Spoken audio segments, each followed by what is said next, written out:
What's up, everybody? I'm your host, Brian Watkins, and welcome to another edition of the Brian Watkins channel. My subject today is about the fast approaching doom of the black females in America that is getting cut off Section 8, food stamps, and welfare. The reason why I'm making this video is for those that can relate to the same thing that I'm going to discuss in this video. Let's get started.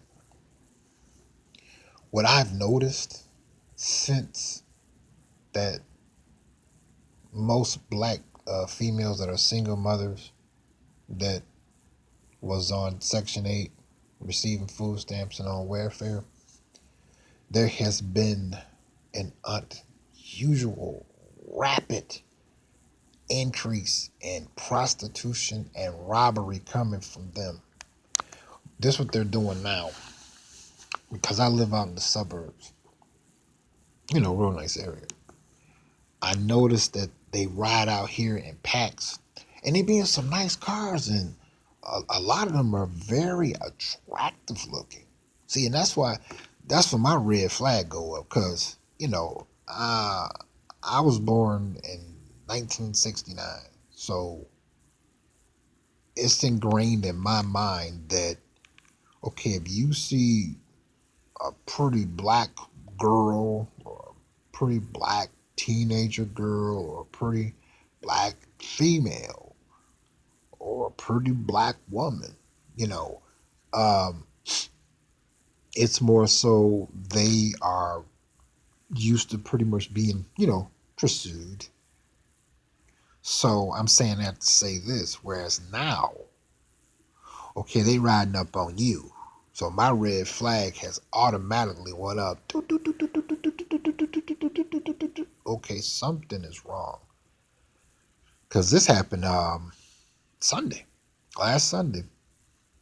The Woodward Dream Cruise was, that Saturday. So it was, Sunday, so it was over with. And, we still had some people that were still pushing around some really, really nice cars. And I always like to see it. So I'm sitting there and I'm munching on some snacks. And I saw two of them. They was in a nice white Chrysler minivan. It was a late model. It was nice. And it was fine. I'm sitting there munching. And I'm like, so I had a gut feeling in my stomach. They rolled past and then immediately turned on the street where I was sitting at. I said, oh no, they about to come back. Sure enough, they threw it in reverse and backed up and came towards me. And they peeked their head out, and I was like, I already saw that they was fine. They was pretty too. They was young. They probably was about, I would say, late 20s, early 30s, but they was fine. And this what they was trying to see what I was going to do. I said, "Who you talking to me?" And oh, never mind. But see, this what they was expecting for me to do is to get up and come towards their vehicle. And I'm like, nah, no. And they went on and drove off. Then, just a lot of times out here, just living in the suburbs, it's easy to see them coming. You don't really have to be on a special binoculars, and you just see it easily. Because for one, like for instance, okay, it is black women that live out here. They got some money.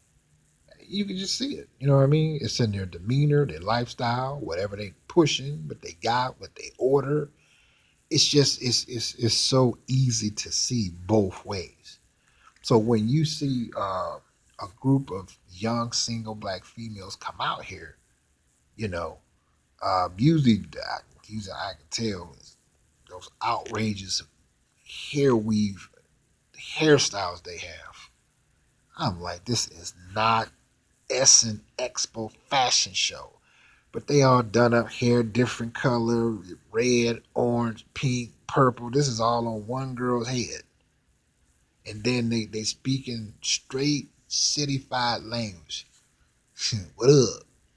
hey, yo, let me holler at you for a minute, homie. And it's like, what? But again, they coming out, they got the kids. Okay, like they have like, I ain't making this up. They have like 3 or 4 different kids.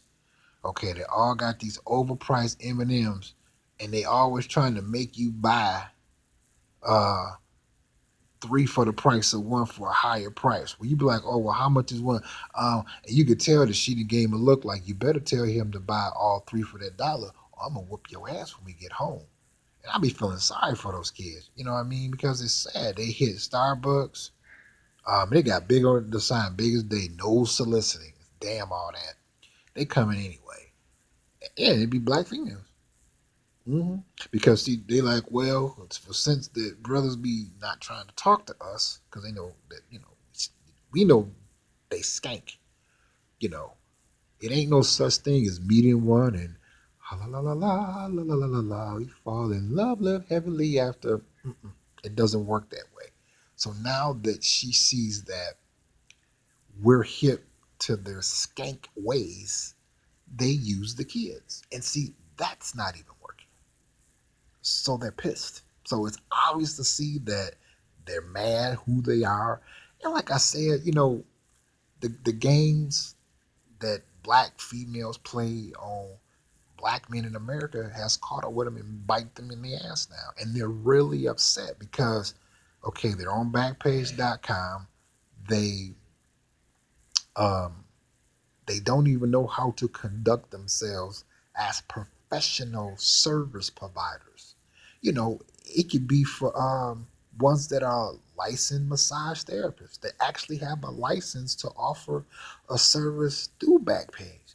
They're not even professional enough to get the guy to come in. He pays money. He gets a massage, and it's done so well, and she's so professional about it that he not only comes back, but he tells his other friends to increase her referrals so she can have repeated customer regulars. They too skank ghetto for that. Because they're really pissed off that they're getting cut off Section 8 food stamps and welfare. Even though all of the administrators of all of these uh, public service uh, places have already told them up front, okay, here's the pros and cons. And most black females or black women, that's the first thing they gonna look at for anything.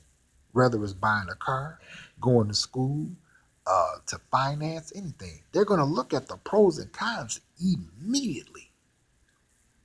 I got a lot of sisters. I stood in the corner a whole bunch of times, especially on a Saturday in the hood, listening to black females talk about something. The first thing they say is, well, girl, I looked at the pros and cons. Now, see, this is where it's getting bad out here for them, where they're resorting to robbery, prostitution. They even pulling guns on guys and raping them. It's because there is no pros and cons for them to gain anything because of them losing Section 8, food stamps, uh, and welfare. And it's of their own doing. I mean, you may come across a handful of black female single mothers who actually was on Section 8, um, getting food stamps and welfare, that actually went to school, um, got her a job, graduated, got off, and went into the workforce or started her own business and became successful. Here and there it happens, but on a large scale, that doesn't happen. That doesn't happen. So she's upset with us now because we're not interested in her because we know what she's about. It's sad that when you look at an average single young black female, you're not only wondering if she's skank, you can usually tell it because she show it. So that's the only thing about living out here in the suburbs. It's so easy to figure them out. In the hood, okay, all type of drugs, crack houses, heroin, weed, alcohol, prostitution. Yeah, on this street over here, the house is all broke down, it's roach infested, rat infested. They got on real tight pants. You probably got a yeast infection.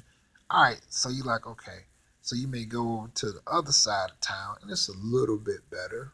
These girls are still skank too, but they're not as tatted up. They got on better looking clothes. They actually smell clean. They don't stink. Their hair weave is done better. But see, when they come out here to the suburb with city-fied skank scam games, it don't work. It doesn't work. So now they resorted to robbery, robbing black men that live out in the suburbs or trying to set them up to get robbed. And I'm just like, nah, I'm not the one. I'm not interested in you. You can't do nothing for me. It remind me of that song, Ain't Nothing Going On But the Rent, where she said, what can you do for me? Bill collectors at my door. I'm like, honey, I don't need you. And they get pissed because now they can't work the scam on with the kids. They come up. The kids don't. I feel so sorry for them because the kids, yeah, how you doing? So damn if you're working on something. How you doing, Mister Sir? I want to know. Do you want to? You saw I'm looking away from the camera. I want to know. Do you want to buy some M&Ms? Because I'm trying to raise a basketball team to go out of town. And I look over at the skank mama, and she looking like, yeah, motherfucker, I know you got the money. I'm like, it doesn't matter if I got the money, that ain't yours.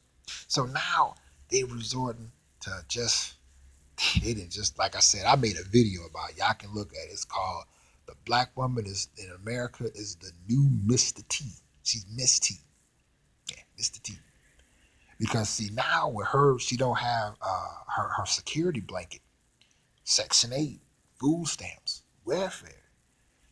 Where she could cuss you out because she got her own independent money coming in, or some form of some type of financial housing, food assistance, or all the above support. See, all that's gone now. And they don't like that we know how skank and, you can see that this is what bothers me about most black women in America. I call it that fakeness. Like it could be a group of people around that's of other nationalities. And she's a fantastic actress. I'll give her that. But as soon as they leave, she turn on that old fake skankness, fakeness. And I'm just like, okay, honey, okay, you skank. Okay, I got you on that. Okay, but don't get upset that you're so skank that in order for a black man of any form of intelligence and good judgment is compelled to understand he has to hold you accountable for you being skank. And usually how he handles that is he stays the hell away from you. Period. And that's when they come out here and man, oof, when they actually cut them off, oh boy, oh boy, oh boy, oh boy, oh boy. Whew, it's not gonna be pretty. But tune in for part 2 on how black women are resorting to prostitution, robbery, because of them being cut off Section 8 food stamps and welfare. Don't you go in